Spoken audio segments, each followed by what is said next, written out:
السلام علیکم ورحمۃ اللہ وبرکاتہ نحمده ونصلی علی رسولہ الکریم اما بعد فاعوذ باللہ من الشیطان الرجیم بسم اللہ الرحمن الرحیم رب اشرح لی صدری ویسر لی امری واحلل عقدۃ من لسانی یفقہوا قولی واجعل لی وزیرا من اہلی رب زدنی علما اللہم فقہنا فی الدین اللہم انی اسألک علما نافعا وعملا متقبلا ورزقا طیبا اللہم انفعنا بما علمتنا وعلمنا ما ينفعنا وزدنا علما ربنا لا تزغ قلوبنا بعد إذ هديتنا وهب لنا من لدنك رحمة إنك أنت الوهاب۔ توبہ استغفار کا بیان، بخشش طلب کرنے کا حکم اور اس کی فضیلت۔ قال اللہ تعالی وَاسْتَغْفِرْ لِذَنبِكَ وَلِلْمُؤْمِنِينَ وَالْمُؤْمِنَاتِ سورۃ محمد۔ اللہ سبحانہ تعالیٰ نے ارشاد فرمایا، آپ بخشش مانگیے اپنی لغزش کے لیے اور مومن مردوں اور مومن عورتوں کے لیے۔ وقال اللہ تعالی وَاسْتَغْفِرِ اللَّهَ إِنَّ اللَّهَ كَانَ غَفُورًا رَحِيمًا سورۃ النساء۔ نیز اللہ سبحانہ تعالیٰ نے ارشاد فرمایا، اللہ سے بخشش مانگیے، بے شک اللہ سبحانہ تعالیٰ بہت بخشنے والا نہایت مہربان ہے۔ وقال اللہ تعالی فَسَبِّحْ بِحَمْدِ رَبِّكَ وَاسْتَغْفِرْهُ إِنَّهُ كَانَ تَوَّابًا سورۃ نصر۔ اور اللہ سبحانہ تعالیٰ نے ارشاد فرمایا، پس اپنے رب کی خوبیوں کے ساتھ اس کی پاکیزگی بیان کریں اور اس سے بخشش مانگے، بلا شبہ وہ خوب توبہ قبول کرنے والا ہے۔ بے شک وقال اللہ تعالی للذین اتقوا عند ربهم جنات تجری الی قوله عز وجل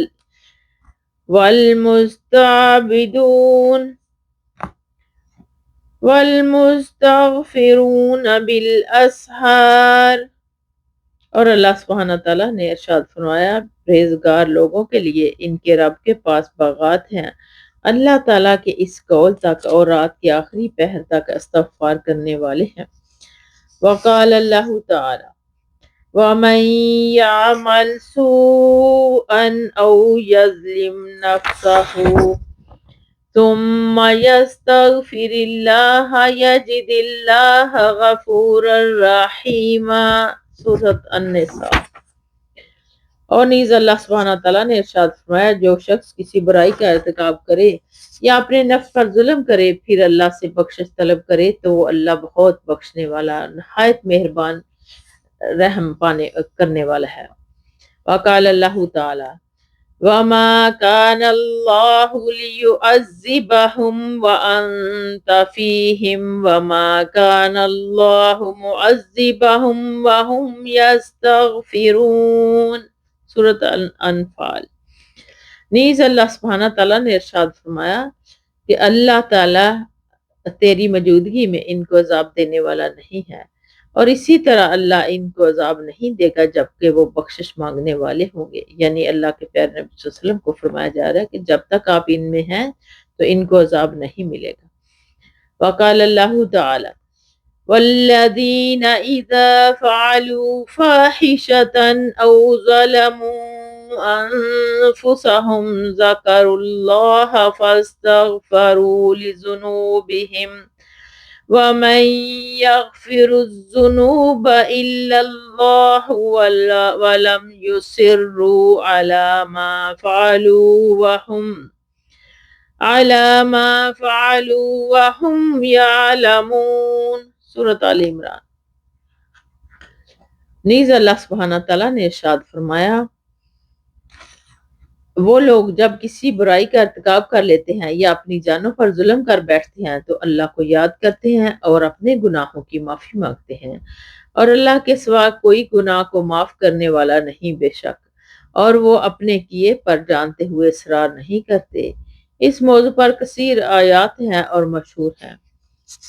حضرت اغز مدنی رضی اللہ تعالیٰ عنہ سے روایت ہے کہ رسول اللہ صلی اللہ علیہ وسلم نے ارشاد فرمایا کہ میرے دل پر بھی بعض دفعہ پردہ سا آ جاتا ہے اور میں دن میں 100 مرتبہ اللہ سے استغفار کرتا ہوں۔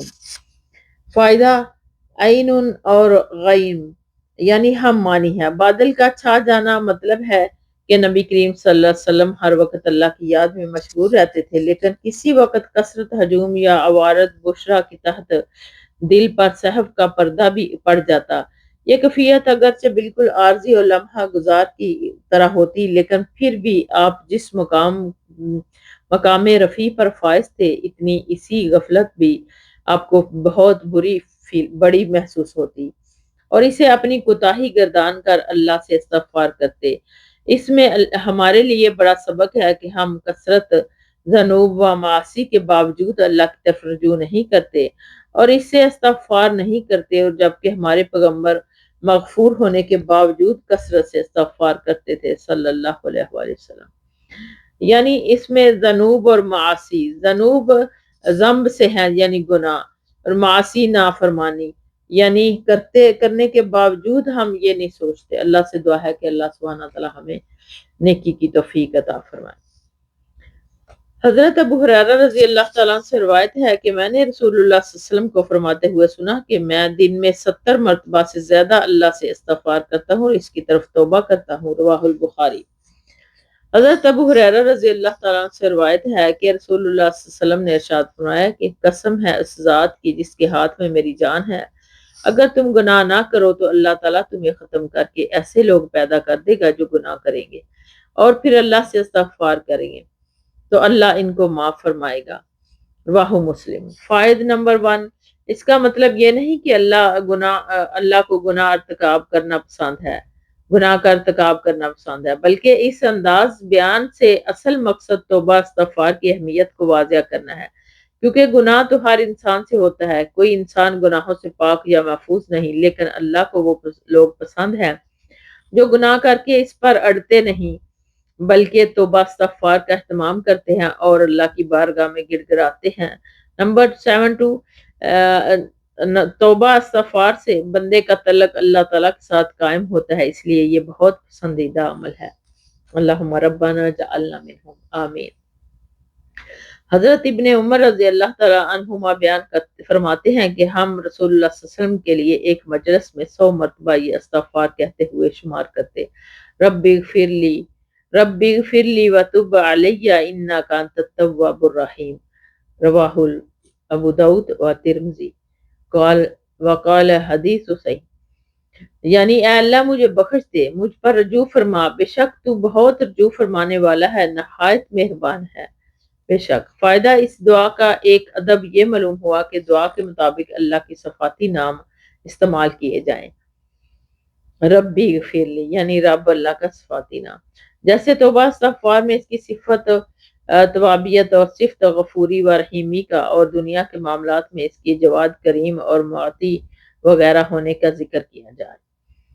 حضرت ابن عباس رضی اللہ تعالیٰ سے روایت ہے کہ رسول اللہ صلی اللہ علیہ وسلم نے ارشاد فرمایا، جو شخص استغفار کی پابندی کرے تو اللہ تعالیٰ کے لیے ہر تنگی سے نکلنے کا راستہ بتا دیتا ہے، اللہ تعالیٰ اس کے لیے ہر تنگی سے نکلنے کا راستہ بتا دیتا ہے اور ہر غم سے نجات عطا فرماتا ہے، اور اسے ایسی جگہ سے روزی عطا فرماتا ہے جہاں سے اس کو گمان بھی نہیں ہوتا۔ رواہ ابو داؤد۔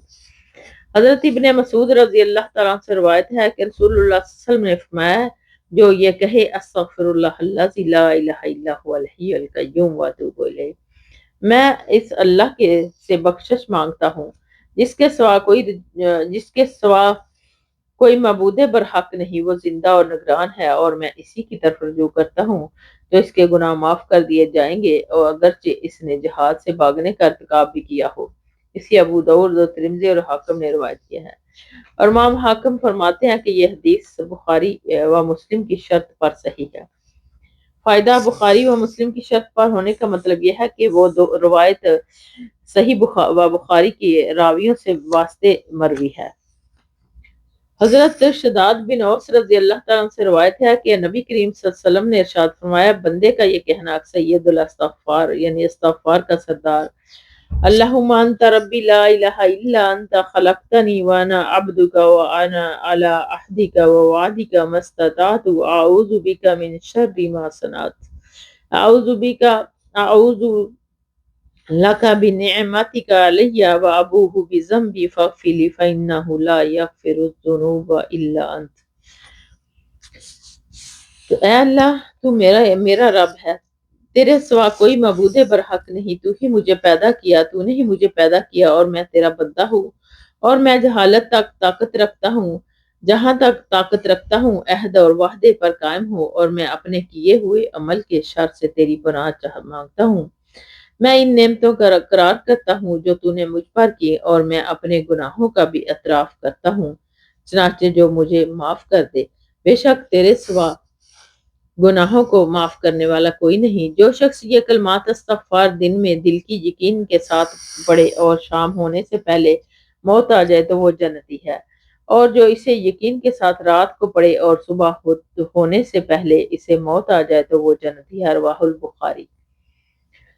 فائدہ، اس میں استغفار کے کچھ آداب بیان کیے گئے ہیں، مثلا اللہ کی ذات و صفات پر کامل اعتماد و یقین، اللہ کی نعمتوں کا اقرار اعتراف اور اس کے مقابلے میں اپنی کوتاہیوں کا اعتراف، اور بارگاہ الہی میں عجز و نیاز کا اظہار وغیرہ۔ یہ دعا ان تمام باتوں کو جامع ہے، اس لیے اسے استغفار کا سید یعنی سردار قرار دیا گیا۔ حضرت سبحان رضی اللہ تعالیٰ عنہ سے روایت ہے کہ جب رسول اللہ صلی اللہ علیہ وسلم سلام پھیر کر اپنی نماز سے فارغ ہوتے تو 3 مرتبہ استغفار فرماتے اور یہ دعا پڑھتے، اللہم انت السلام و منک السلام و تبارکت یا ذا الجلال والاکرام۔ اے اللہ تو سلام ہے اور سلامتی تیری ہی طرف سے ملتی ہے، اے عزت و جلالت کے مالک تو بڑی برکتوں والا ہے۔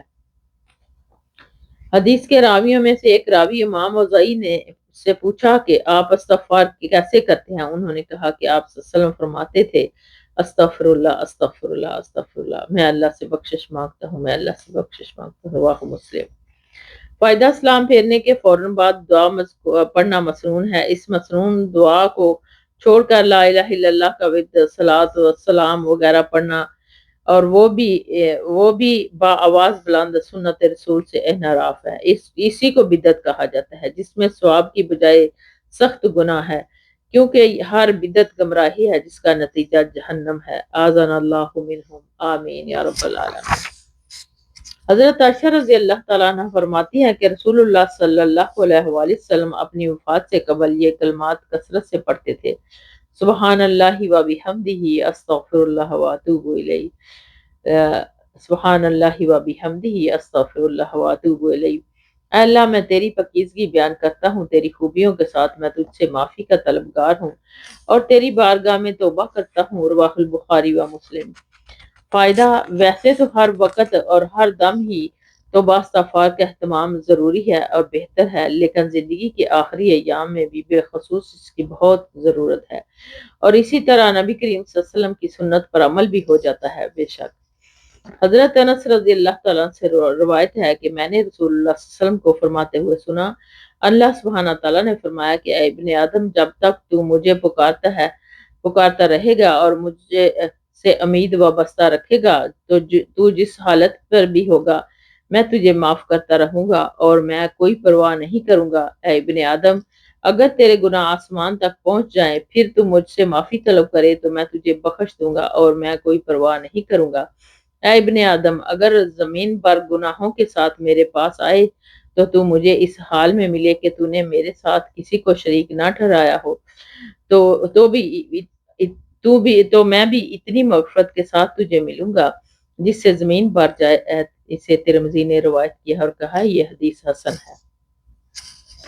فائدہ، نمبر 1، اس میں گناہگاروں کے لیے خوشخبری ہے، لیکن کون سے گناہگار؟ جو گناہوں پر اصرار نہیں کرتے اور سچے دل سے توبہ کر کے اللہ سے گناہوں کی معافی مانگتے ہیں۔ گناہ کتنا بھی زیادہ ہو، اللہ کی مغفرت اور رحمت سے اس سے بھی زیادہ وسیع ہے، اللہ کی رحمت اور مغفرت اس سے بھی زیادہ وسیع ہے، لیکن شرط وہی ہے کہ جو قرآن نے بیان کی ہے وہ گناہ پر اصرار نہ کریں، کیونکہ اصرار کے ساتھ توبہ استغفار ایک بے معنی عمل ہے۔ جب انسان نے گناہ چھوڑا ہی نہیں ہے بلکہ وہ مسلسل اس کا ارتکاب کر رہا ہے تو اس کی بابت اللہ سے یہ کہنا کہ یا اللہ مجھے معاف کر دے ایک عجیب بات ہے، بلکہ اللہ سے مذاق ہے۔ ان کے لیے ان احادیث سے یہ سمجھ لینا کہ محض زبان سے استغفر اللہ پڑھ لینے سے ہر صغیرہ کبیرہ گناہ معاف ہو جائے گا، نادانی ہے، کیونکہ استغفر اللہ پڑھنا توبہ نہیں ہے، صرف ایک درخواست اور دعا ہے جسے اللہ تعالیٰ اپنے قانون کے مطابق رد یا قبول فرماتا ہے، جبکہ توبہ یہ کہ انسان گناہ کے ارتکاب سے باز آ جائے، پھر اس پر بارگاہ الہی میں ندامت کا اظہار کرے اور دل میں یہ عزم کرے کہ آئندہ اس گناہ کا ارتکاب نہیں کروں گا۔ اس قسم کی سچی توبہ اللہ تعالیٰ ضرور قبول فرماتا ہے، اور کوئی معنی نہ ہو تو اس کی مغفرت یقینی ہے۔ بے شک اللہم ربنا جعلنا منہم، یا اللہ ہمیں بھی ایسی توبہ کرنے والا بنا دے۔ حضرت ابن عمر رضی اللہ تعالیٰ عنہ سے روایت ہے کہ نبی کریم صلی اللہ علیہ وسلم نے ارشاد فرمایا کہ اے عورتوں کی جماعت، صدقہ کیا کرو اور کثرت سے استغفار کیا کرو، اس لیے کہ میں نے جہنم میں اکثریت عورتوں کی دیکھی ہے۔ تو ان میں سے ایک عورت نے کہا، اے اللہ کے رسول، ہم عورتوں کی زیادہ جہنمی ہونے کا سبب کیا ہے؟ آپ صلی اللہ علیہ وسلم نے فرمایا کہ تم لعن طعن زیادہ کرتی ہو اور خامند کی ناشکری کرتی ہو۔ میں نے عقل اور دین میں ناقص ہونے کے باوجود تم عورتوں سے زیادہ عقل مند پر غالب آ جانے والا کوئی نہیں دیکھا۔ اس نے پوچھا، ہمارے اندر عقل اور دین کی کیا کمی ہے؟ آپ صلی اللہ علیہ وسلم نے ارشاد فرمایا، نقصان عقل تو یہ ہے کہ دو عورتوں کی گواہی ایک مرد کے برابر ہے، بس یہ عقل کی کمی کی دلیل ہے، اور حیض نفاس کے دنوں میں وہ نماز نہیں پڑھتی، رمضان میں روزہ نہیں رکھتی، یہ نقصان دین ہے۔ رواہ مسلم۔ فائدہ نمبر 1، اس حدیث میں عورت کی ایک فطری کمی نقصان عقل بیان کی گئی ہے، یعنی مرد کے مقابلے میں اس کے اندر عقل کی کمی ہے۔ اس کا لحاظ کرتے ہوئے شریعت نے عورت کی گواہی کو مرد کی گواہی کے مقابلے میں اعلیٰ قرار دیا ہے۔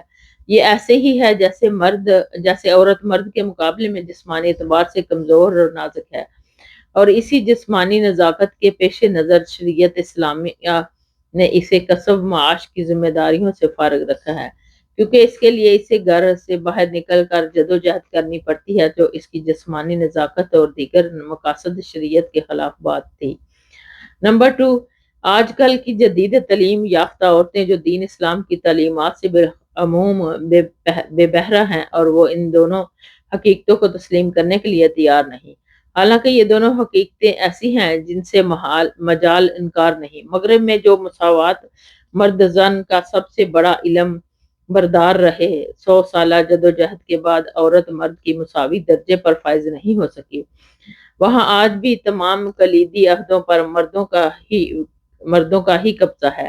ان کی تمام اہم ملک و بین الاقوامی پالیسیاں مرد ہی بناتے ہیں، اور ان کے تمام ضروری معاملات میں مردوں کا ہی عمل دخل ہے۔ عورت کو انہوں نے صرف اپنے ذوق ابو لہوسی کی تسکین کے لیے سیکٹری شپ اور سٹینوگرافی اور مزدوروں کی طرح تک ہی محدود رکھا ہے۔ صدر سالہ جدوجہد کے بعد بھی مغرب میں عورت کی یہ حالت زار اس بات کی دلیل ہے کہ عورت چاہے تسلیم نہ کرے، وہ فطری طور پر عقلی اور جسمانی اعتبار سے مرد سے کمتر ہے۔ اس لیے اس کی عزت اس میں ہے کہ اسلام میں اس کی وہ فطری کمزوری کے پیش نظر اس کا جو دائرہ عمل گھر کی 4 دیواری تجویز کیا ہے وہ اسے قبول کرے اور اپنی سرگرمیوں کا دائرہ اس فطری حد کے اندر محدود رکھے۔ اس سے تجاوز کر کے وہ اپنی نسوانی عظمت و وقار سے بھی محروم ہو جائے گی، جیسا کہ آج مغرب کی عورت محروم ہو چکی ہے، اور وہاں اس کا وجود دیکھو مجھے جو دیدہ عبرت نگاہ ہوگا آئینہ دار ہے۔ نمبر 3،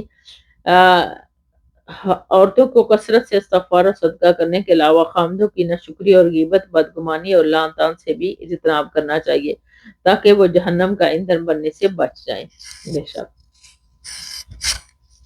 قال اللہ تعالی ان المتقین فی جنات وعیون ادخلوها بسلام آمنین ونزعنا ما في صدورهم من غل إخوانا على سرر متقابلين لا يمسهم فيها نصب وما هم منها بمخرجين۔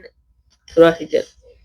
اللہ سبحانہ تعالیٰ نے ارشاد فرمایا، بے شک پرہیزگار لوگ باغات اور چشموں میں ہوں گے، اور انہیں کہا جائے گا ان میں امن و سلامتی کے ساتھ داخل ہو جاؤ، اور جو بغض و کینہ ایک دوسرے کے بارے میں ان کے سینوں میں ہوگا وہ ہم نکال دیں گے، اور وہ بائی بائی بن کر آمنے سامنے تختوں پر بیٹھے ہوں گے۔ ان میں ان کو کوئی تھکاوٹ نہیں ہوگی اور نہ وہاں سے وہ نکالے جائیں گے۔ وقال اللہ تعالی یا عبادی لا خوف علیکم اليوم ولا انتم تحزنون الذین آمنوا بآیاتنا وکانوا مسلمین ادخلوا الجنة انتم وازواجکم تحبرون یطاف علیکم بصحاف من ذہب واکواب وفیہا ما اکوابا وفیہا ما تشتہیہ الانفس وتلد الاعین وانتم فیہا خالدون وَتِلْكَ الْجَنَّةُ الَّتِي أُورِثْتُمُوهَا بِمَا كُنْتُمْ تَعْمَلُونَ لَكُمْ فِيهَا فَاكِهَةٌ كَثِيرَةٌ مِنْهَا تَأْكُلُونَ سورہ زخرف۔ نیز اللہ سبحانہ تعالیٰ نے ارشاد فرمایا، اے میرے بندو آج تم پر کوئی خوف ہوگا نہ تم غمگین ہوگے۔ وہ لوگ جو ہماری آیتوں پر ایمان لائے اور وہ مسلمان تھے، اور ان سے کہا جائے گا کہ تم اور تمہاری بیویاں جنت میں داخل ہو جاؤ، تمہارے لیے سامان مسرت بہم پہنچا دیے گئے، ان پر سونے کی رکابیاں اور پیالوں کا دور چلایا جائے گا، اور ان میں وہ ہوگا جو ان کے نفس چاہیں گے، اور جن کو دیکھ کر آنکھیں لذت و مسرت محسوس کریں گی، اور تم ان میں ہمیشہ رہو گے۔ یہی وہ جنت ہے جس کا تمہیں تمہارے عملوں کے بدلے میں وارث بنایا جائے گا، تمہارے لیے ان میں میووں کی فراوانی ہوگی جن میں سے تم کھاؤ گے۔ اللہم ربنا جعلنا منہم، آمین یا رب العالمین۔ وقال اللہ تعالی ان المتقین فی مقام امین فی جنات وعیون یلبسون من سندس واستبرق متقابلین كذلك زوجناهم بحور عين يدعون فيها بكل فاكهة آمنين لا يذوقون فيها الموت إلا الموتة الأولى ووقاهم عذاب الجحيم فضلا من ربک ذلک هو الفوز العظیم۔ سورۃ دخان۔ اور اللہ سبحانہ تعالیٰ نے ارشاد فرمایا، بے شک پرہیزگار لوگ امن کی جگہ باغات اور چشموں میں ہوں گے، ان میں وہ باریک اور موٹا ریشم پہنیں گے، آمنے سامنے بیٹھیں گے اور اسی طرح رہیں گے۔ ہم ان کی شادیاں موٹی آنکھوں والی حوروں سے کریں گے، ان میں وہ ہر ایک قسم کے پھل امن و اطمینان سے منگوائیں گے۔ وہاں موت کا مزہ نہیں چکھیں گے سوائے اس موت کے جس کا مزہ پہلے چکھ چکے ہوں گے۔ اللہ سبحانہ تعالیٰ نے ارشاد ان کو جہنم کے عذاب سے بچا لیا، تیرے رب کے فضل سے یہی ہے کامیابی بہت بڑی۔ اللہم ربنا جعلنا منہم، آمین۔ وقال اللہ تعالی ان الابرار لفی نعیم علی الارائک ینظرون تعرف فی وجوہہم نضرۃ النعیم یسقون من رحیق مختوم ختامہ مسک وفی ذلک فلیتنافس المتنافسون ومزاجہ من تسنیم عینا یشرب بها المقربون۔ سورہ مطففین۔ نیز اللہ سبحانہ تعالیٰ نے ارشاد فرمایا، بے شک نیک لوگوں نعمتوں میں ہوں گے، تختوں پر بیٹھے ہوئے ہوں گے، دیکھ رہے ہوں گے تو ان کے چہروں پر آرام و راحت کی اور تر و تازگی اور رونق و بہجت محسوس کریں گے۔ ان کو سر بحرم یعنی خالص شراب پلائی جائے گی جس پر مشک کی مہر ہوگی، یا اس کی آخر میں تلچھٹ کی بجائے کستوری ہوگی، اور یہی وہ چیز ہے جس میں رغبت کرنے والوں کو رغبت کرنی چاہیے، اور اس میں تسنیم کی آمیزش ہوگی۔ یہ وہ چشمہ ہے جس سے بندگان مقرب پیئیں گے۔ اس موضوع پر بہت سی آیات ہیں جو کہ معلوم ہیں۔ حضرت جابر رضی اللہ تعالیٰ عنہ سے روایت ہے کہ رسول اللہ صلی اللہ علیہ وسلم نے ارشاد فرمایا، جنتی جنت میں کھائیں پیئیں گے لیکن انہیں قضائے حاجت کی ضرورت ہوگی، نہ ناک سے ریزش یعنی رینٹ نکلے گی اور نہ وہ پیشاب کریں گے، چنانچہ ان کا یہ کھانا ایک ڈکار ہوگا اور ڈکار سے ہضم ہو جائے گا۔ مشک کے پسینے کی مانند ڈکار بھی خوشگوار ہوگی یا پسینہ مشک کی طرح ہوگا۔ ان کے اندر تسبیح و تقریب کا ورد اسی طرح ڈال دیا جائے گا جیسے سانس کے اندر ڈالا جائے گا۔ فوائد نمبر 1، کستوری کے پسینے کی مانند ڈکار کا مطلب یہ ہے کہ کھانے پینے کے بعد دنیا کی طرح طبیعت بوجھل نہیں ہوگی جس سے کھٹی ڈکاریں آتی ہیں، بلکہ ایسی ڈکار آئے گی جس میں خوشبو ہوگی اور ڈکار کے ساتھ ہی کھایا پیا ہضم ہو جائے گا اور بول و براز کی ضرورت بھی پیش نہیں آئے گی، اور اللہ کی تسبیح و تکبیر کا ورد ان کی زبانوں پر ادنا اسی مشقت اور تکلف کے بغیر اسی طرح جاری ہوگا جیسے سانس کی آمد رفت میں انسان کو کوئی تکلیف ہوتی ہے، نہ اس کے لیے کسی اہتمام کی ضرورت ہی پڑتی ہے۔ مطلب یہ ہوا کہ جنتیوں کا کھانا نہایت ہی لطیف قسم کا ہوگا جس سے ایسا فضلہ بھی پیدا نہیں بنے گا ہوگا جس سے کراہت آتی ہے، بلکہ مشک کی طرح اس سے نہایت پاکیزہ خوشبو پیدا ہوگی۔ نمبر 2، اہل جنت اللہ کے ذکر سے لذت یاب ہوں گے اور ذکر الہی ان کی زبانوں پر ایسے جاری ہوگا جیسے انسان کے بدن میں سانس ہوتا ہے۔ سبحان اللہ۔ حضرت ابو ہریرہ رضی اللہ تعالیٰ سے روایت ہے کہ رسول اللہ صلی اللہ علیہ وسلم نے ارشاد فرمایا کہ اللہ تعالیٰ نے فرمایا کہ میں نے اپنے نیک بندوں کے لیے ایسی نعمتیں تیار کی ہیں جو کسی آنکھ نے نہ دیکھی، نہ کسی کان نے سنی اور نہ کسی انسان کے دل میں ان کا خیال ہی پر گزرا ہے، اور اس کی تصدیق کے لیے اگر تم چاہو گے تو یہ آیت پڑھ لو۔ فَلَا تَعْلَمُ نَفْسٌ مَّا أُخْفِيَ لَهُم مِّن قُرَّةِ أَعْيُنٍ جَزَاءً بِمَا كَانُوا يَعْمَلُونَ۔ سورۃ سجدہ متفق علیہ۔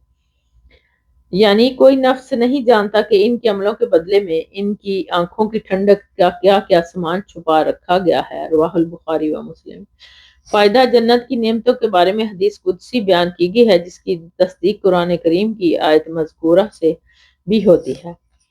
حضرت ابو ہریرہ رضی اللہ تعالیٰ عنہ سے روایت ہے کہ رسول اللہ صلی اللہ علیہ وسلم نے ارشاد فرمایا کہ پہلا گھر وہ جو جنت میں داخل ہوگا ان کے چہرے اس طرح چمکتے ہوں گے جیسے 14ویں رات کا چاند، پھر اس کے بعد داخل ہونے والوں کے چہرے آسمان پر سب سے زیادہ تارے روشن کی طرح ہوں گے، وہ پیشاب کریں گے نہ پخانا، اور وہ نہ تھوکیں گے اور نہ ناک سونگیں گے، اور ان کی کنگھیاں سونے کی اور ان کا پسینہ کستوری کی طرح خوشبودار ہوگا، اور ان کی انگوٹھیوں میں جلانے کے لیے خوشبو اور لکڑی ہوگی، اور ان کی بیویاں موٹی آنکھوں والی حوریں ہوں گی، سب ایک ہی آدمی کی ساخت پر اپنے باپ آدم کی شکل و صورت پر ہوں گے، بلندی قد میں وہ 60 ہاتھ ہوں گے جیسے حضرت آدم تھے۔ رواہ البخاری و مسلم۔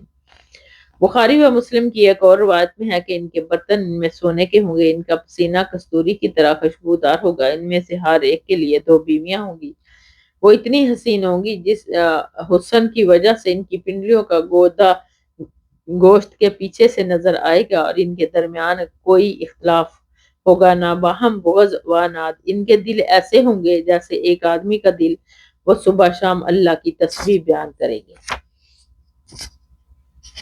فائدہ نمبر 1، اہل جنت شکل و صورت و قد و کاٹ میں ایک جیسے ہی ہوں گے، ایسا نہیں ہوگا کہ کوئی دراز قد ہو تو کوئی کوتاہ قد، کوئی خوبصورت ہو تو کوئی بدصورت، کوئی کالا ہو تو کوئی گورا، یا بعض کے نزدیک خلق کے مفہوم کے اعتبار سے سب ایک ہی اخلاق و کردار کے حامل ہوں گے، اور وہ اخلاق کردار کا اعلیٰ ترین نمونہ ہوگا، ان میں کوئی بھی بد اخلاق اور بد کردار نہیں ہوگا۔ نمبر 2، ہر جنتی کو 2 بیویاں جو ملیں گی جو یہ حور عین میں سے ہوں گی، ان کے علاوہ دنیا کی عام عورتوں میں سے بھی زیادہ صحیح بات یہ معلوم ہوتی ہے کہ ہر جنتی کو شہید کے سوا صرف 2 حوریں ملیں گی، کیونکہ ہر جنتی کو 72 حوریں ملنے والی روایت سند ضعیف ہے۔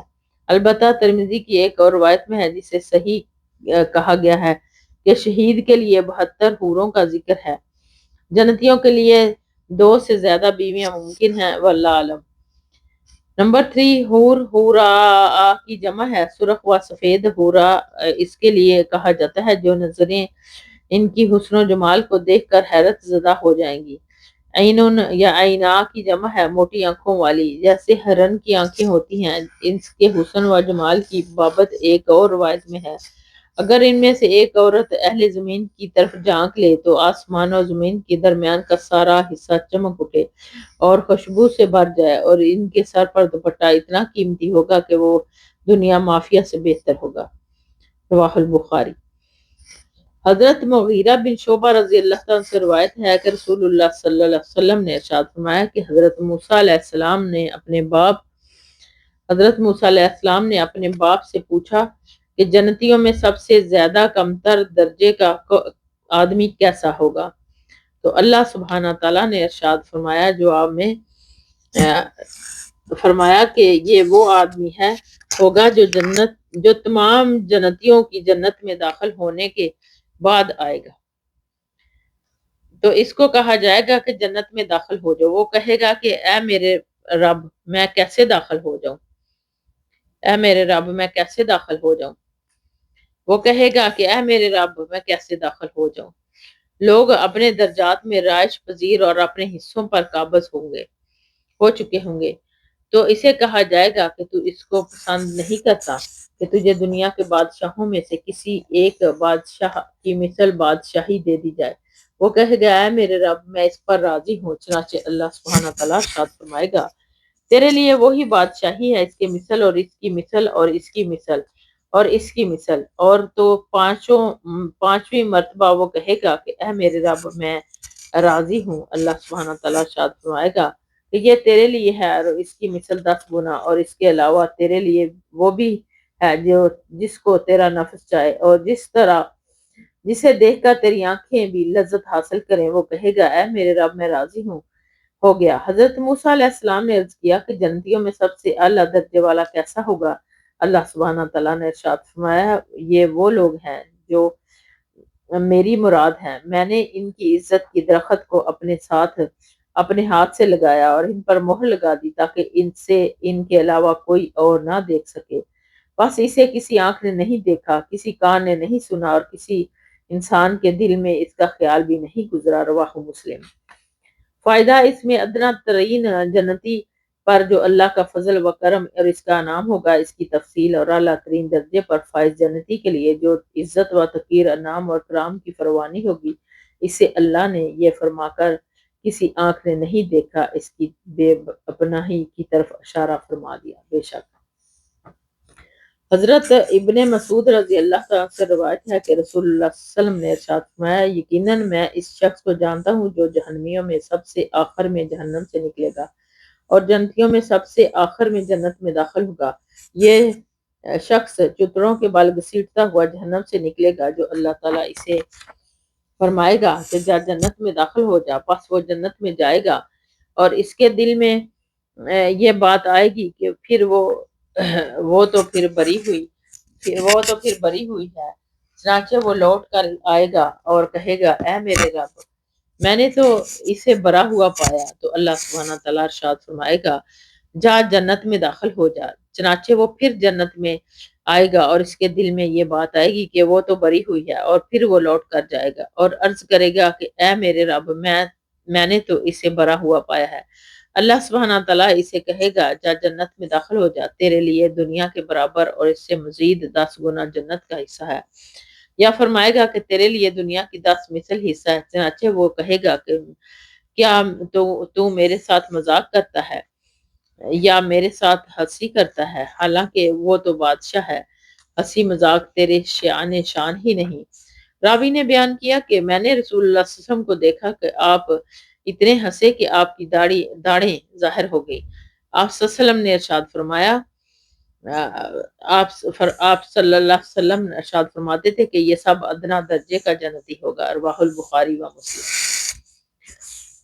فائدہ نمبر 1، نبی کریم صلی اللہ علیہ وسلم کی عام عادت صرف مسکرانا تھا، لیکن ادنا ترین جنتی کے اس بات کا ذکر فرماتے ہوئے آپ صلی اللہ علیہ وسلم کو اس طرح بے اختیار ہنسی آئی کہ آپ کی داڑھیں یا آخری دانت تک نظر آنے لگے۔ اور اسی طرح کبھی کبھار ہوتا تھا۔ نمبر 2، اس ادنا ترین جنتی کو بھی جنت کی نعمتوں اور دیگر چیزیں اتنی تعداد میں ملیں گی کہ وہ دنیا کی 10 مثل ہوں گی، اور اس سے اندازہ کیا جا سکتا ہے کہ جنت کے اعلیٰ مرتبہ حاصل کرنے والوں پر اللہ تعالیٰ کا نام و اکرام کتنا ہوگا اور ان کو کتنا کچھ حاصل ہوگا۔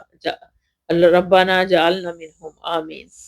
حضرت موسیٰ رضی اللہ تعالیٰ عنہ سے روایت ہے کہ نبی کریم صلی اللہ علیہ وسلم نے ارشاد فرمایا کہ مومن کے لیے جنت میں ایک جوفدار کھوکھلے موتی کا خیمہ ہوگا جس کی لمبائی بلندی میں 60 میل ہوگی، اور اس میں مومن کی کئی گھر والے ہوں گے۔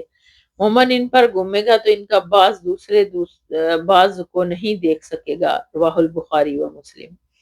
فائدہ جوفدار کا مطلب ہے کہ درمیان سے وہ خالی ہوگا۔ یہ خیمہ عالی شان محلات کی علاوہ ہوگا۔ ممکن ہے یا باہر سیر و تفریح کے مقامات پر بھی طویل عرید خیمے اہل جنت کو ملے، اس سے بھی جنت کی وسعت کا اندازہ ہوتا ہے۔ حضرت ابو سعید خدری رضی اللہ تعالیٰ سے روایت ہے کہ نبی کریم صلی اللہ علیہ وسلم نے ارشاد فرمایا کہ جنت میں ایک درخت ایسا ہے کہ اگر تدمیر شدہ تیز رفتار گھوڑے کا سوار بھی اس کے نیچے 100 سال چلے تب بھی اسے طے نہیں کر سکے گا۔ رواہ البخاری و مسلم۔ بخاری و مسلم میں یہ روایت حضرت ابو ہریرہ رضی اللہ تعالیٰ سے مروی ہے کہ اس میں آپ صلی اللہ علیہ وسلم نے ارشاد فرمایا کہ ایک گھوڑ سوار اس کے سائق میں 100 سال چلے گا تو اس کا سایہ ختم نہیں ہوگا۔ اللہم ربنا جعلنا منہم۔ فائدہ نمبر 1، تدمیر شدہ گھوڑا وہ ہوتا ہے جسے پہلے خوراک دے کر فربا کیا جاتا ہے، پھر بتدریج اس کی خوراک میں کمی کر کے اس کے وزن کو کم کیا جاتا ہے۔ ایسا گھوڑا دوسرے گھوڑوں کے مقابلے میں طاقتور اور زیادہ تیز رفتار ہوتا ہے۔ نمبر 2، درخت کے سائے سے مراد اس کی شاخیں ہیں، کیونکہ جنت میں سورج اور گرمی نہیں ہوگی، اور اس میں جنت کے درختوں کے طول و عرض اور ان کی وسعت کا بیان ہے۔ اللہ کی قدرت سے یہ بعید نہیں۔ بے شک حضرت ابو سعید خدری رضی اللہ تعالیٰ عنہ سے روایت ہے کہ نبی کرم صلی اللہ علیہ وسلم نے ارشاد فرمایا کہ جنتی اپنے سے بلند تر درجے والے بالا نشیم کو اسی طرح دیکھیں گے جیسے تم مشرق یا مغرب کی افق پر چمکدار ستارے کو دیکھتے ہو، یا فرق ان کے درمیان باہم فضیلت کی وجہ سے ہوگا۔ صحابہ نے عرض کیا کہ اللہ کے رسول صلی اللہ علیہ وسلم، یہ بلند مراتب تو انبیاء علیہ السلام ہی کو حاصل ہوں گے، دوسرے لوگ تو ان تک نہیں پہنچ سکیں گے۔ آپ صلی اللہ علیہ وسلم نے ارشاد فرمایا کیوں نہیں، قسم ہے اس ذات کی جس کے ہاتھ میں میری جان ہے، یہ بلند درجات حاصل ہوں گے ان لوگوں کو بھی جو اللہ پر ایمان لائے اور انہوں نے پیغمبروں کی تصدیق کی۔ رواہ البخاری و مسلم۔ فائدہ، جنت میں اہل جنت اپنے ایمان و تقوی میں تغاوت کے اعتبار سے درجات میں بھی کم و پیش ہوں گے۔ حضرت ابو ہریرہ رضی اللہ تعالیٰ سے روایت ہے کہ رسول اللہ صلی اللہ علیہ وسلم نے ارشاد فرمایا کہ جنت میں ایک کمان کی مقدار کے برابر جگہ ان تمام جہان سے بہتر ہے جس پر سورج طلوع ہوتا ہے یا ڈوبتا ہے۔ رواہ البخاری و مسلم۔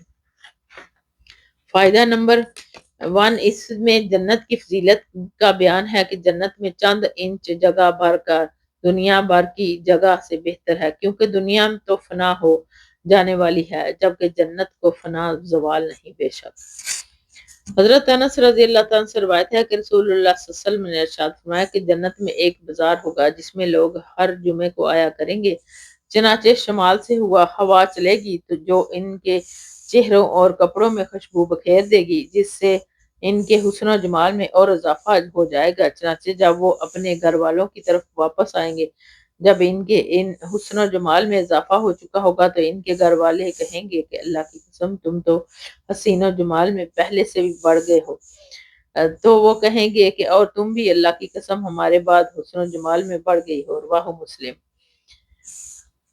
فائدہ، بازار سے مراد اجتماع گاہ ہے جہاں بازار کی طرح ہر چیز میسر ہوگی اور بلا قیمت ہوگی، اور اسی طرح جمعے سے مراد جمعے کے بقدر یعنی ہر ہفتے کے بعد لوگ جمع ہوا کریں گے، کیونکہ وہاں سورج ہوگا نہ رات دن کا یہ سلسلہ۔ یہ بھی جنت کی ایک امتیاز نعمت ہوگی کہ مردوں اور ان کی بیویوں کا حسن جمال بڑھتا ہی رہے گا، جس سے ان کے مابین محبت و تعلق خاطر میں بھی اضافہ ہوتا رہے گا۔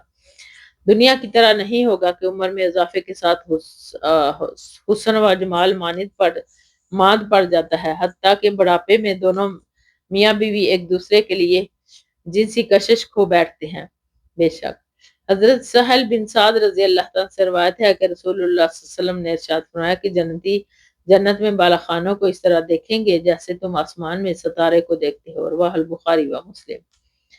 فائدہ، اس سے قبل رقم 1887 میں حدیث گزر گئی کہ اس میں بالا خانوں میں مقیم جنتیوں کو دیکھنے کا ذکر ہے، اسی میں بجائے خود بالا خانوں کے دیکھنے کا ذکر ہے، لیکن یہ ایک دوسرے کے لیے لازم مظلوم ہے، یعنی اپنے سے اوپر بالا خانوں میں جنتیوں کو دیکھیں گے تو لامحالہ بالا خانے بھی نظر آئیں گے، یا اس کے برعکس۔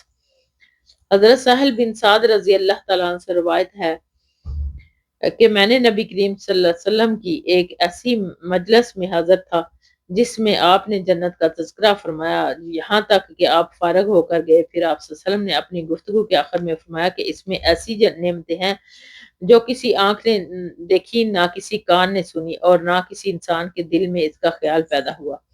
پھر آپ نے یہ آیت تلاوت فرمائی، تتجافى جنوبهم عن المضاجع إلى قوله تعالى فلا تعلم نفس ما أخفي لهم من قرة أعين، یعنی نہ کسی آنکھ نے دیکھا، نہ کسی انسان کے دل میں خیال پیدا، پھر ان کے پہلو بستروں سے الگ رہتے ہیں اللہ کے اس قول سے اتنا تک، چنانچہ کوئی آدمی، کوئی نفس بھی نہیں جانتا کہ اس کے لیے آنکھوں کی ٹھنڈک چھپا رکھی گئی ہے، رواہ البخاری۔ فائدہ، جنت کی ایسی نعمتوں کی طرف کا ذکر ہے کہ نبی کریم صلی اللہ علیہ وسلم نے قرآن کریم کے مذکورہ آیت میں بھی ارشاد فرمایا کہ اس کے لیے کہتے ہیں کہ یہ حدیث قرآن کی شرح ہے، اور ایسی شرح ہے کہ اس کے بغیر قرآن کو سمجھا ہی نہیں جاتا۔ حضرت ابو سعید اور حضرت ابو ہریرہ رضی اللہ تعالیٰ عنہ سے روایت ہے کہ رسول اللہ صلی اللہ علیہ وسلم نے ارشاد فرمایا کہ جب جنتی جنت میں داخل ہو جائیں گے تو ایک پکارنے والا پکارے گا کہ جنتی جنت میں داخل ہو جائیں، تو ایک پکارنے والا پکارے گا کہ تمہارے لیے اب زندگی ہی زندگی ہے، تم کو کبھی موت سے ہمکنار نہیں ہوں گے، یہ بھی تم کے صحت مند رہو گے، کبھی بیمار نہیں ہوگے، اور جب تم کے جوان رہو گے کبھی بوڑھے نہیں ہوں گے، اور یہ کہ تمہارے لیے راحت ہی راحت ہے، تمہیں کبھی تکلیف نہیں آئے گی، رواہ مسلم۔ فائدہ، دنیا میں جب تک اس کی زندگی ہے زندہ تو رہتا ہے، لیکن یہ پتہ نہیں ہوتا کہ زندگی کب ختم ہو جائے گی۔ صحت مند انسان بھی اس خطرے کی زد میں رہتا ہے کہ پتہ نہیں کب کوئی بیماری اس پر حملہ کر دے۔ اسی طرح جوانی کو قرار نہیں، وہ بڑھاپے میں تبدیل ہو جاتی ہے، راحت و آرام بھروسہ نہیں کہ انسان کب اس سے محروم ہو جائے اور کلفتوں اور تکلیفوں میں گر جائے۔ عرض دنیا کی کسی چیز کو ثبات و دوام نہیں، جبکہ جنت میں ہر چیز زوال و فنا سے محفوظ ہوگی۔ جنت زندگی ہوگی، موت نہیں، صحت ہوگی، بیماری نہیں، جوانی ہوگی، بڑھاپا نہیں، راحت اور زائش ہوگی، دکھ اور تکلیف نہیں۔ بے شک حضرت ابو ہریرہ رضی اللہ تعالیٰ سے روایت ہے کہ نبی کریم صلی اللہ علیہ وسلم نے ارشاد فرمایا کہ تم میں سے ادنا جنتی کا یہ مرتبہ ہوگا کہ اللہ تعالیٰ اس سے کہے گا کہ آرزو کر، چنانچہ وہ آرزو کرے گا، پھر آرزو کرے گا کہ میرے لیے فلاں چیز ہو وغیرہ۔ اللہ تعالیٰ اس سے پوچھے گا کہ تو نے اپنی ساری آرزوؤں کا اظہار کر دیا؟ وہ کہے گا، چنانچہ اللہ اس سے کہے گا کہ تیرے لیے جو کچھ تو نے آرزو کی ہے وہ بھی ہے، اور اس کے ساتھ اس کے مثل اور بھی، رواہ مسلم۔ حضرت ابو سعید خدری رضی اللہ تعالیٰ عنہ سے روایت ہے کہ رسول اللہ صلی اللہ علیہ وسلم نے ارشاد فرمایا کہ اللہ تعالیٰ جنتیوں سے فرمائے گا، کیا جنتیوں؟ وہ کہیں گے، اے ہمارے رب، ہم حاضر ہیں، تمام خیر و سعادت تیرے ہاتھوں میں ہے۔ اللہ کہے گا کہ تم راضی ہو؟ وہ کہیں گے، اے ہمارے رب، ہم بھلا راضی کیوں نہ ہوں گے، جبکہ تو نے ہمیں ان نعمتوں سے نوازا ہے جو تو نے اپنی مخلوق میں سے کسی کو نہیں دی۔ اللہ سبحانہ تعالیٰ ارشاد فرمائے گا، میں تمہیں اس سے بھی افضل چیز نہ دوں؟ وہ کہیں گے، اس سے افضل کون سی چیز ہو سکتا؟ تب اللہ سبحانہ تعالیٰ ارشاد فرمائے گا کہ میں تم پر اپنی رضامندی نازل کرتا ہوں، اب اس کے بعد تم میں سے کبھی ناراض نہیں ہوں گا، رواہ البخاری و مسلم۔ فائدہ، اللہ کی طرف سے رضامندی کا اعلان گویا کہ جنت کی تمام نعمتوں سے افضل ہے۔ بے شک حضرت جریر بن عبداللہ رضی اللہ تعالیٰ سے روایت ہے کہ ہم رسول اللہ صلی اللہ علیہ وسلم کے پاس بیٹھے ہوئے تھے کہ آپ صلی اللہ علیہ وسلم نے 14ویں رات کی چاند کی طرح دیکھا 14ویں رات کے چاند کی طرف دیکھا اور فرمایا کہ تم یقیناً جنت میں اپنے رب کو واضح طور پر ایسے ہی دیکھو گے جیسے تم اس چاند کو دیکھ رہے ہو، اس کے دیکھنے میں کوئی تکلیف نہیں ہوتی جیسے بھیڑ میں ہوتی ہے۔ رواہ البخاری و مسلم۔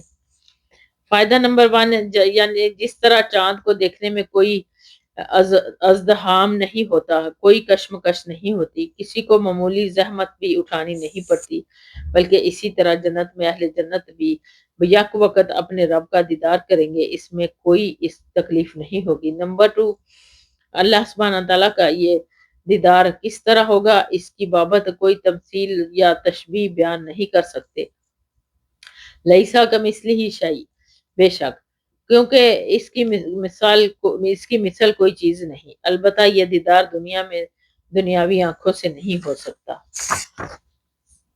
کیونکہ یہ آنکھیں فانی ہیں جو اللہ کے دیدار کی محتمل نہیں ہو سکتی۔ اس لیے علماء محققین نے بیان کیا ہے کہ معراج کے موقع پر نبی کریم صلی اللہ علیہ وسلم نے اللہ کا دیدار نہیں کیا، بلکہ اللہ نے وحی کے ذریعے ہی سے اپنے احکام آپ صلی اللہ علیہ وسلم کو دیے۔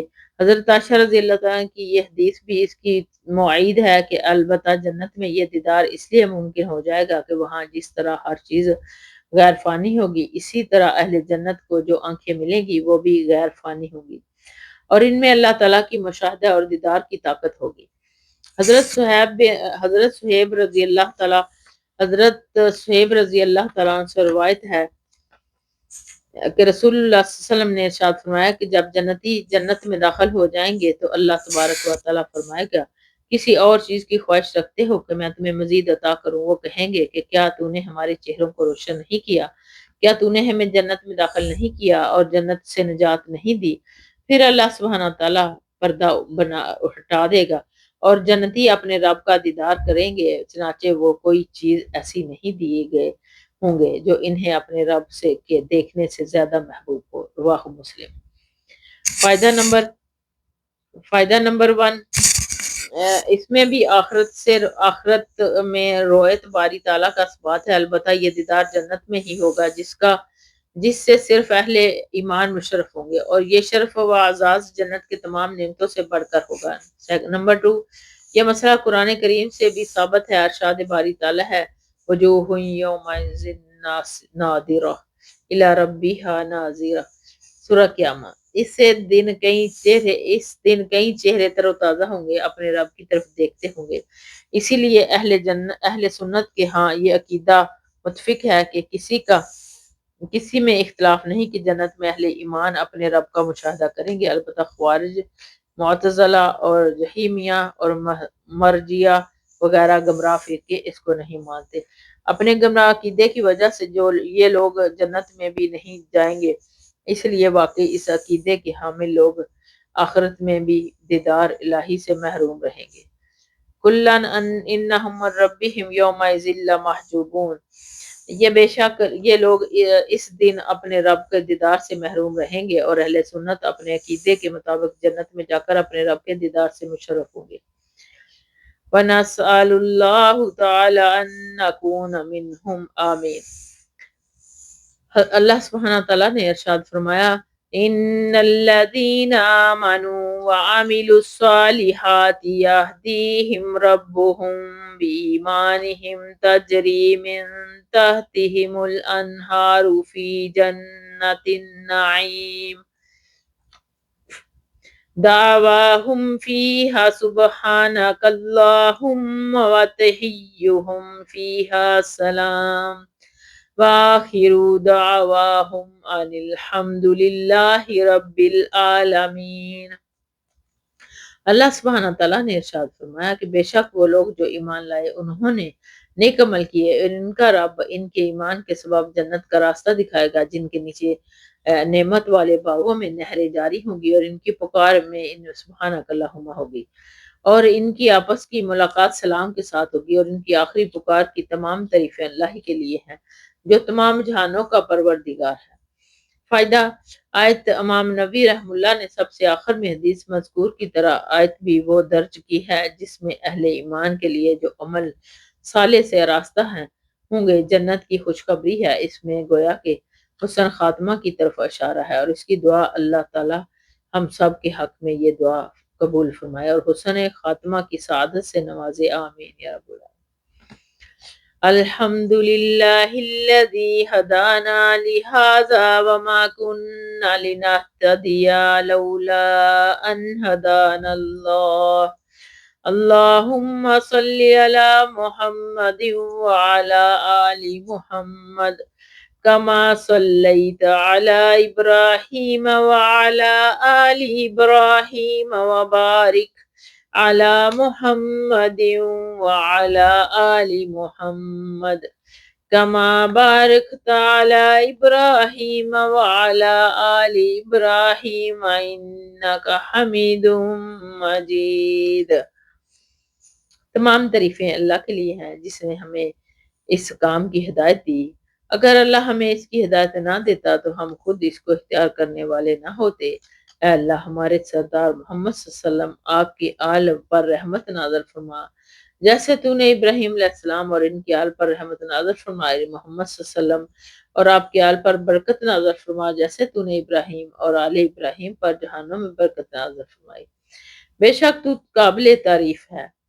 بے شک اس کے مؤلف یحییٰ نووی رحم اللہ نے اللہ ان کی مغفرت فرمایا کہ اس کتاب کی تالیف سے بروز پیر 14 رمضان مبارک ہجری میں بمقام دمشق فارغ ہوا۔